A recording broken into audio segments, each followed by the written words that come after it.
¿Qué tal? Muy buenas noches, bienvenidos a un programa más de Épica 100.100.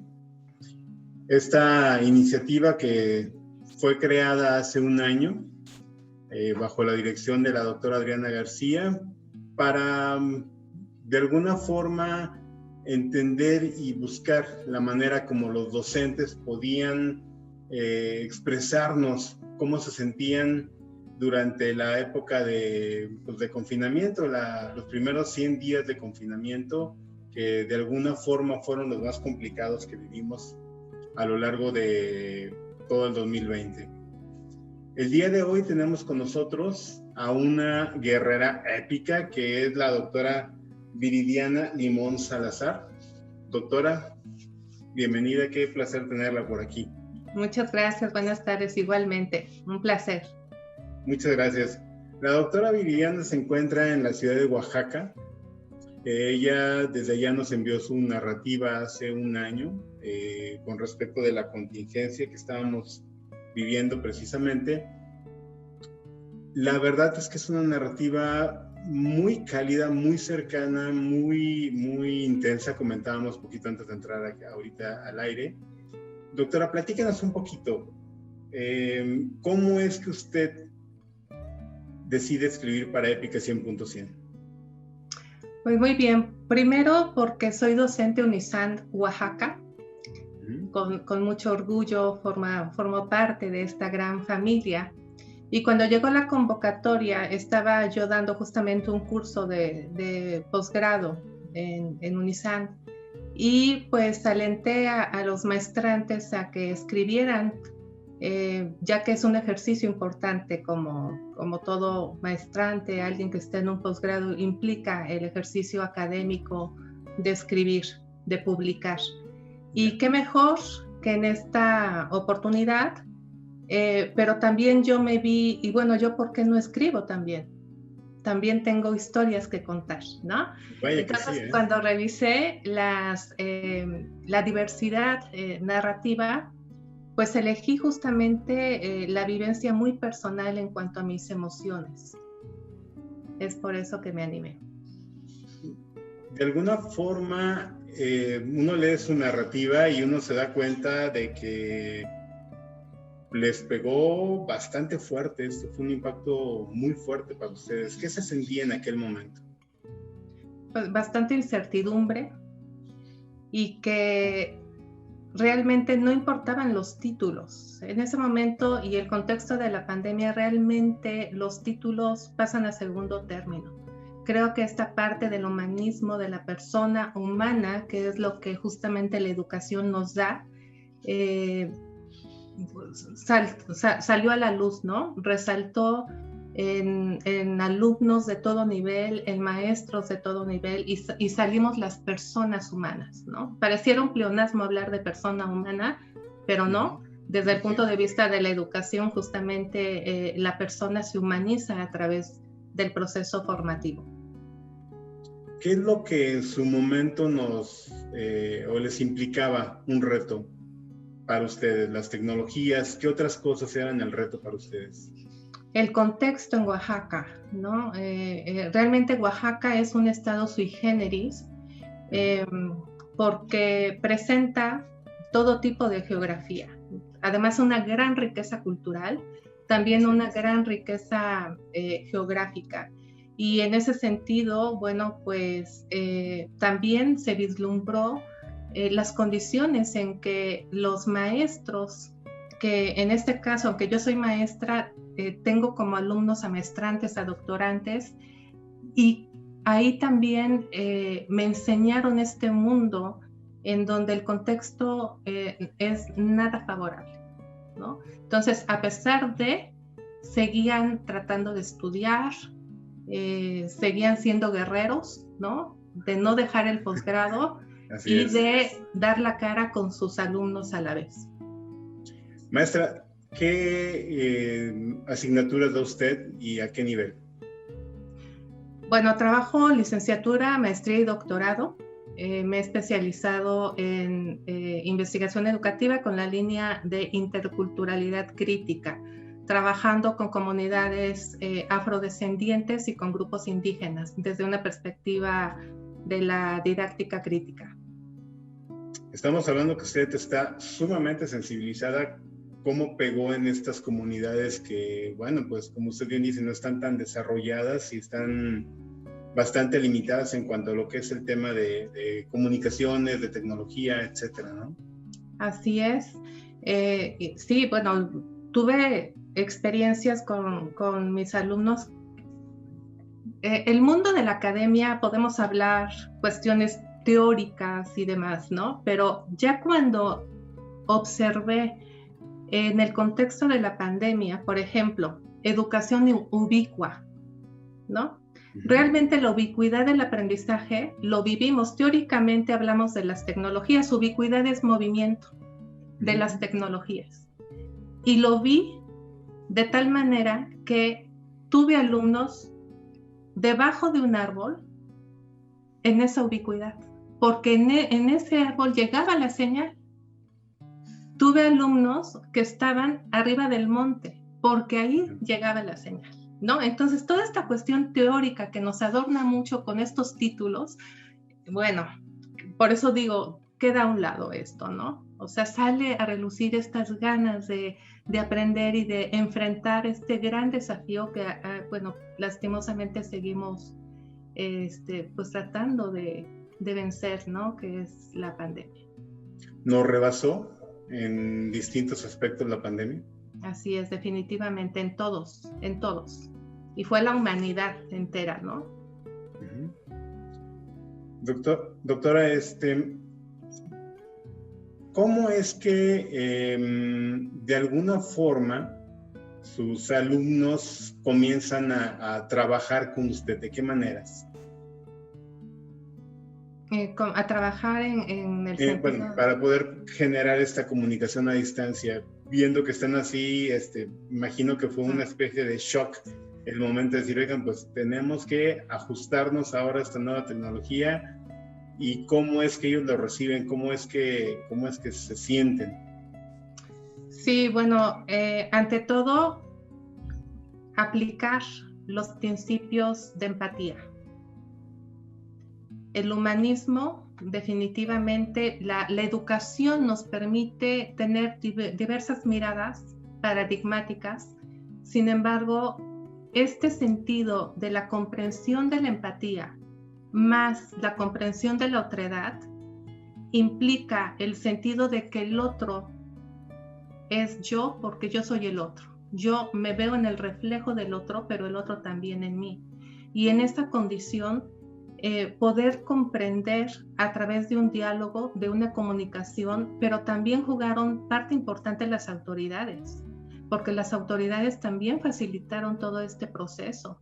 Lleno de estrés todo este contexto, ¿no? Porque al final de cuentas seguíamos trabajando con calificar, con evaluar, con entregar productos, pero ¿en qué características, en qué condiciones? Y a mí me parece que se hizo un equipo de trabajo en cada nivel y cada nivel mostró un grado de empatía maravilloso. ¿De alguna manera considera usted que se logran objetivos de enseñanza de lo que tenían ustedes pensado en presencial a lo que termina siendo en la distancia? Lastimosamente no. No estábamos preparados y acá los docentes también en tecnologías y por eso me inspiré justamente en mi narrativa, ¿no? Porque nos alcanzó el mundo de la sociedad del conocimiento, de las tecnologías. Los objetivos de aprendizaje en realidad no se lograron al 100%. Sin embargo, me parece que esta experiencia, bueno, la podemos recuperar a través del regreso, ¿no? En el aula. Y que también a manera de responsabilidad individual, bueno, ¿qué tenemos que hacer para poder nosotros lograr esos objetivos? ¿Qué diría usted que hizo falta para los maestros para poder captar la atención y elevar el nivel de conocimiento de los alumnos pensando en la distancia? Bueno, pues diferentes tipos de recursos. ¿no? Definitivamente. La educación a distancia, la educación virtual es bastante compleja. Las herramientas no las teníamos. Las instituciones educativas se ocuparon también en ofrecernos cursos, pero también eran demasiados cursos de tecnología. Entonces ya no sabíamos, digo, yo me espanté el número de plataformas educativas que hay y realmente yo no domino todas, ¿no? Y me voy enterando que siguen surgiendo y que qué barbaridad, ¿no? Entonces creo que un factor importante fue qué tanto estábamos los docentes preparados para poder conducir pues todo el proceso de aprendizaje. Y del otro lado, ¿qué tanto los alumnos estaban también preparados para poder dar seguimiento a sus clases? Bueno, lo mencioné hace ratito, las condiciones también geográficas jugaron un papel importante. Sin embargo, yo tengo una gran experiencia porque aún así la entrega de trabajos son maravillosos, ¿no? O sea, aunque fuera chiquito el trabajo, pero se observa un compromiso, ¿no? Claro. De poder, digo, yo tengo la experiencia de que, por ejemplo, hicimos cuentos digitales, ¿no? Atendiendo a una aplicación que se llama Pixton. A partir de una cuestión teórica, los alumnos fueron maravillosos en sus narrativas, en sus cuentos hechos, dibujitos, pero además usando tecnologías, ¿no? Entonces, buscando también una casa con las debidas precauciones, un cibercafé, ¿no? A las 7 de la mañana, por ejemplo. Entonces, se vio también estas ganas de seguir en el aprendizaje y no darse por vencidos, ¿no? Claro, ahora sí que también le pusieron muchas ganas ellos, ¿no?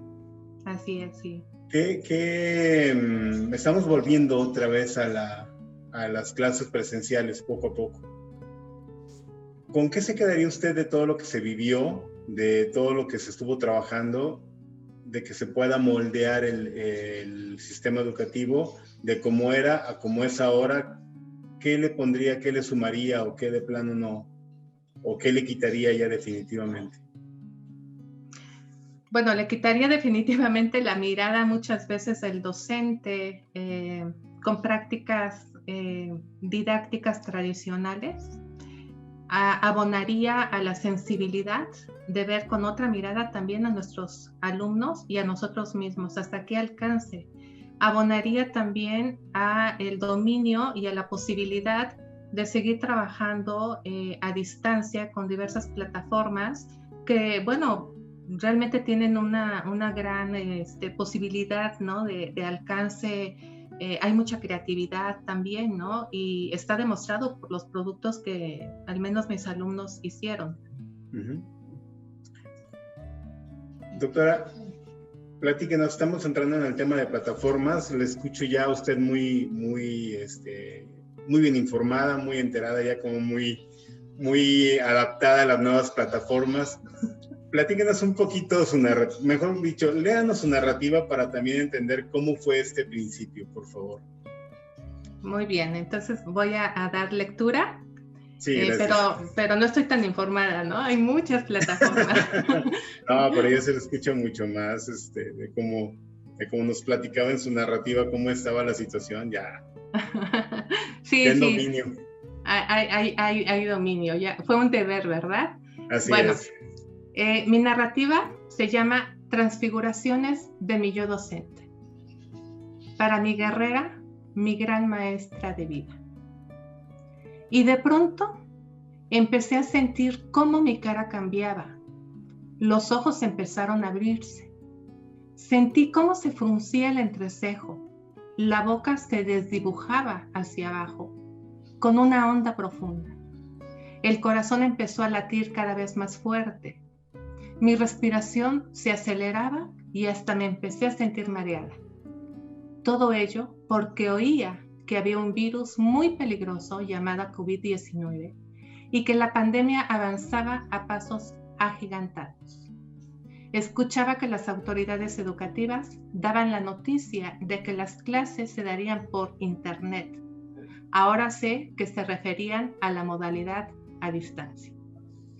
Recuerdo perfectamente que la noticia fue dada mediante una convocatoria a una reunión docente con carácter de urgencia en mi centro de trabajo. Fue así que el salón asignado se fue llenando poco a poco, sintiéndose un ambiente de incertidumbre, de angustia.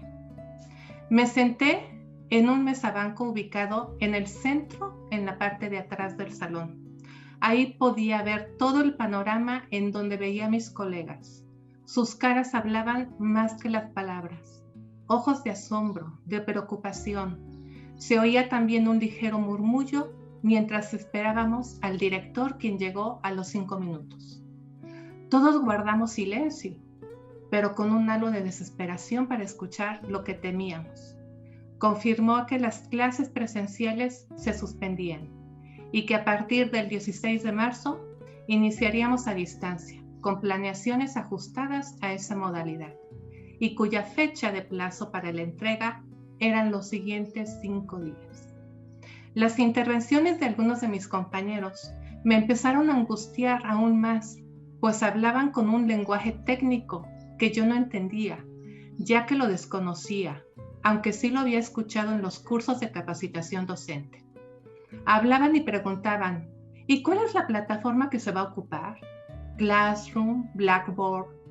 ¿Se dejará tiempo límite para que suban las actividades o se pondrá candado? ¿Se adjuntarán las rúbricas? ¿El pase de lista se hará desde la plataforma? ¿Podemos evaluar con un foro? ¿Cuántas horas de tiempo sincrónico ocuparemos para las clases con los estudiantes? Etcétera, etcétera.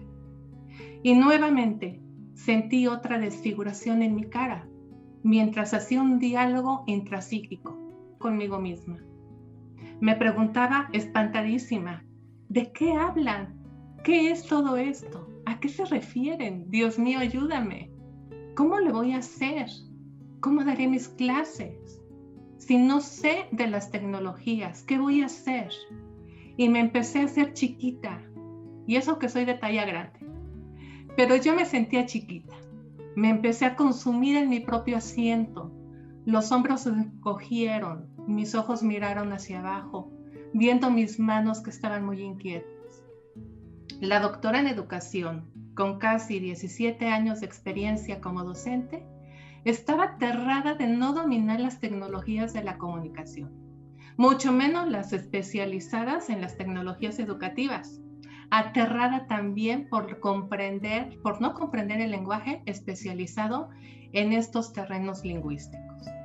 Ante todo ello, mi cerebro trabajaba a 1000 por hora tratando de encontrar respuestas a esos cuestionamientos. Claro, sin éxito. No las hallaba. Me preguntaba, ¿a quién recurro? ¿Quién me puede ayudar? ¿Quién me puede enseñar?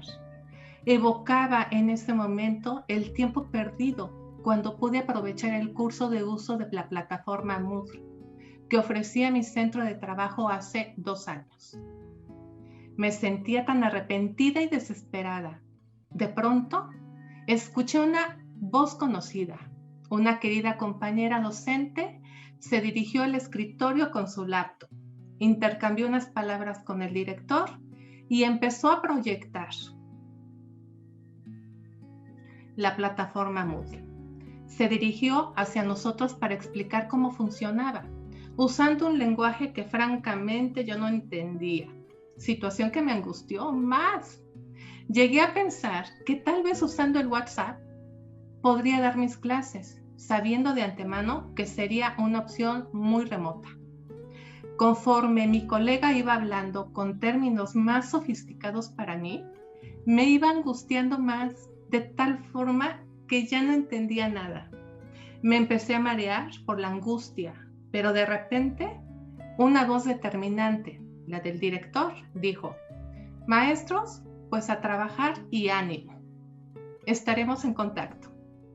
Y yo diciendo en mis adentros, ¿cuál ánimo? Si no tengo las herramientas para trabajar, ¿qué voy a hacer, Dios mío?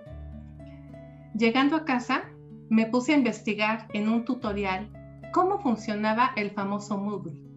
Y yo seguía igual, sin entender ni pigo. Para eso mi corazón iba a colapsar de tanta presión, incertidumbre y angustia. Boté todo y me senté en mi acogedora sala, en donde hay una manta grande con un Buda iluminado. Mis ojos se dirigieron hacia su cara, llena de tranquilidad, paz y con una leve sonrisa. Me contagió de tal manera que tuve otra transfiguración de mi propia cara. Lejos de seguir angustiada, me empecé a relajar. Me incorporé y me dirigí a mi celular. Ya tenía la respuesta de qué hacer. Mi colega que hablaba tan raro, esa que se había parado en la sala de juntas horas antes, estaba destinada a ayudarme. Le mandé un mensaje de WhatsApp, eso sí lo sé usar muy bien, para decirle que me diera unas asesorías para usar el Moodle. Obviamente pagándole, obteniendo una respuesta afirmativa. Al oír eso, como magia, desaparecieron mis síntomas ansiolíticos y agendé una primera cita a la que surgieron 8 más. Escribo y recuerdo cada episodio, pero ahora con otros ojos. La pandemia ha cambiado las formas de enseñar y de aprender no solo como alumnos, sino como maestros también. Este momento histórico me marcó como persona, como docente, como investigadora y sobre todo como hija. El COVID-19 alcanzó a mi queridísima madre de 78 años. Mi sobrina me llamó por teléfono para avisarme que mi madrecita querida estaba hospitalizada en un nosocomio privado de la ciudad de Puebla, mi ciudad de origen. Justo acababa yo de dar mi última clase del turno vespertino. Nunca lo imaginé. Empecé a llorar y a pedirle a Dios que me diera la oportunidad de verla, de hablar con ella y de permitirle más vida. Todo se nubló en mis ojos. Mi cara nuevamente se transfiguró, en la desesperación de estar lejos de ella. Pensaba en cómo iba a verla en plena pandemia. Los autobuses tienen un altísimo riesgo de contagio. Pensé en irme manejando a esa hora de la noche, pero también era muy peligroso. Imaginé lo peor. Pensaba en la muerte y le pedía a Dios una oportunidad para salvar a mi mamacita. Afortunadamente pude comunicarme con ella. Ya estaba atendida en un cuarto del hospital. Gracias a Dios, eran las 10:30 de la noche aproximadamente. Al otro día, temprano, tenía mi primera clase, pues la responsabilidad como docente está presente siempre. Pero lloraba internamente, sabiendo la pena que en esos momentos yo pasaba junto con mi familia. Y así pasaron los días. Mi querida madrecita iba recuperándose y al cuarto día la dieron de alta. La felicidad invadió mi ser. Definitivamente fue un milagro. Y mi cara una vez más se transfiguró nuevamente a un estado de algarabía y de agradecimiento a Dios. ¿Cuántas transfiguraciones he tenido en este confinamiento? No lo sé, pero segura estoy de que han sido muchas, acompañadas de las más profundas emociones y sentimientos. Soy docente comprometida, amo lo que hago, pero también soy ante todo persona humana, que cada vez más comprende este versenje de mi mismidad. Ante esta realidad pandémica, me exijo abrir los ojos, estar atenta del lenguaje simbólico de mis alumnos, leer esas transfiguraciones que presentan muchas veces en silencio, ser empática y con sentido de otredad. Me veo y miro atrás. No puedo ser la misma. Dura prueba de vida, pero siempre agradecida con Dios, con la vida misma, con mi familia, con mi profesión, con mis colegas, pero sobre todo con mis queridos alumnos. Gracias, Épica, por este desahogo transfiguracional. Genoveva. Y Genoveva porque es el nombre de mi querida madre, Virginia Genoveva Salazar Juárez, a la cual esta narrativa pues está dedicada. No, al contrario, doctora, muchas gracias a usted por haberse tomado ese tiempo y esa inspiración para que escribiera y para que nos enviara esta narrativa que es un retrato muy claro de lo que se vivió hace un año, de lo que estaban atravesando, y de alguna manera en su caso siento que todavía es un retrato de la imagen que no toda la gente tenemos del docente, porque creemos que está ahí, que está para dar la clase y que tiene que cumplir con ese compromiso, siendo que usted estaba viviendo una situación personal terrible verdaderamente. Así es, sobre todo porque no se podía entrar al hospital, ¿no? Y que, bueno, siempre se piensa lo peor, ¿no? Pero la atención, pues fue una atención, gracias a Dios, privada. El sistema inmunológico de mi mamá dicho por el doctor, es muy fuerte, de tal manera que a los 4 días la dieron de alta y bueno, gracias a Dios, pero esto no solamente lo viví yo. Tuve alumnos en donde las familias enteras estaban contagiadas y lloraban al interior y yo no sabía hasta que se animaban a decirme, doctora, no puedo seguir con el curso, me pasa esto, y se desahogaban y lloraban. Y ahí es donde, insisto, la nota queda en un segundo plano, ¿no? Era más bien ver a mi estudiante, a mi alumna, a mi alumno con los ojos de la persona humana y que está sufriendo. ¿Y cómo te ayudo? No te preocupes, atiende lo primero, ¿no? Claro.